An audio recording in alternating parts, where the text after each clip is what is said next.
Welcome to a Sermon on the Mount. It's not the Sermon on the Mount, obviously. It's a Sermon on the Mount. That was by Jesus in Matthew chapter 5, 6 and 7. Much better than this. Go and check it out. But yeah, I'm just going to give you 3 points very briefly. They're all based around the famous hymn. I'd rather have Jesus than silver or gold, basically. And we're going to look at each verse and then we're going to unpack it very briefly. And basically, the first verse goes like this. I'd rather have Jesus than silver or gold. I'd rather be his than have riches untold. I'd rather have Jesus than anything this world affords today. And I wonder, can we actually say that as a Christian? Can we say, yeah, I would rather have Jesus than anything this world affords today? And does our life reflect that? Or are we in the pursuit of possessions? Are we trying to get as big a house as we possibly can? It's an interesting thought. And, you know, what I see in the world is I don't see that. I do see the pursuit of riches, especially in America. You know, and a lot of people come to faith, which is great, but then some of them come to church and buy into this kind of American notion of a health and wealth gospel that, you know, come to God and everything will be rosy. You know, all honey, no bees, no work, all ease. And it's just not true. It certainly wasn't true of the disciples. They didn't encounter that kind of easy life or even a wealthy life. You know, many of them went to the deaths and had no money at all. It was all about the mission, all about God's mission. So yeah, can we echo those words in that hymn? I'd rather have Jesus than silver or gold. I'd rather be his than have riches untold, I wonder. The second verse goes like this.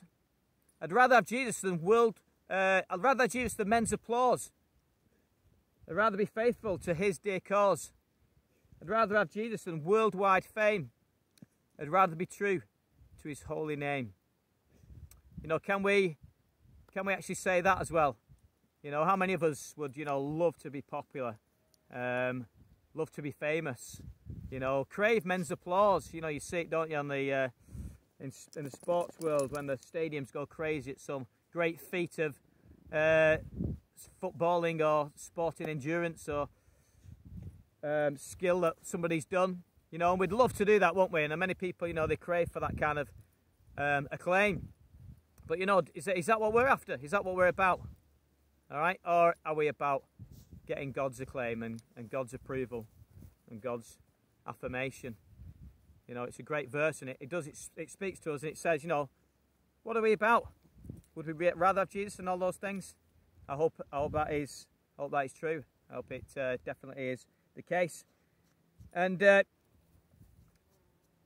you know, the final verse says, I'd rather, what does it say? Oh, it talks about Jesus. And it says, okay, yeah, we're comparing the money in the world. And say, no, I'd rather have Jesus. Verse 2 talks about the fame of the world. And say, no, I'd rather be unknown by the world and known by Jesus. But the third verse talks about why it's so great to have Jesus. And it says this. He's fairer than lilies of rarest bloom. He's sweeter than honey from out of the comb. He's all that my hungering spirit needs. I'd rather have Jesus and let him lead. You know, and it's a great verse that just reminds us again of just how important the you know, being known by Jesus is, because it's not just what he can give you, it's the beauty of that relationship as well. And I tell you, you know, your heart just fills with joy when you spend time with him. There is nothing in this world that can even compare to the loveliness of Jesus. You know, he's just amazing.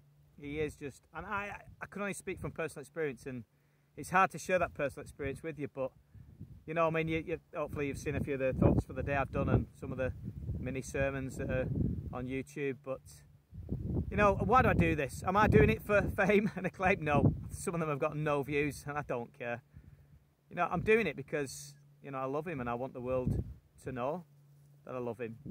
And I just can't, you know, when you love, you know what it's like when you start going out with somebody and there's all those feelings going on and stuff, and you know, you just love that person, don't you? You just want to spend time with them, and you talk about them to everybody, and they probably get fed up here going on and on about the particular person in the early days, you know, but you just can't shut up going on about them, can you? And that's probably what I'm like at the moment. I just can't stop going on about how great Jesus is, you know. So I did say I'd spare you the song, but I'm tempted to burst into song here, I really am.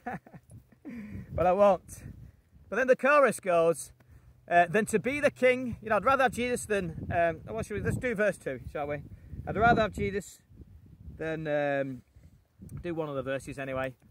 I'd rather have Jesus than silver or gold. I'd rather be his and have riches untold. I'd rather have Jesus than houses or land. I'd rather be led by his nail-pierced hand than to be the king of a vast domain and be held in sin's dread sway. I'd rather have Jesus than anything this world affords today. God bless you. Keep safe and follow him and know him, because knowing him is better than knowing anybody. And I just hope you enter into that beautiful, perfect relationship with the Lord Jesus.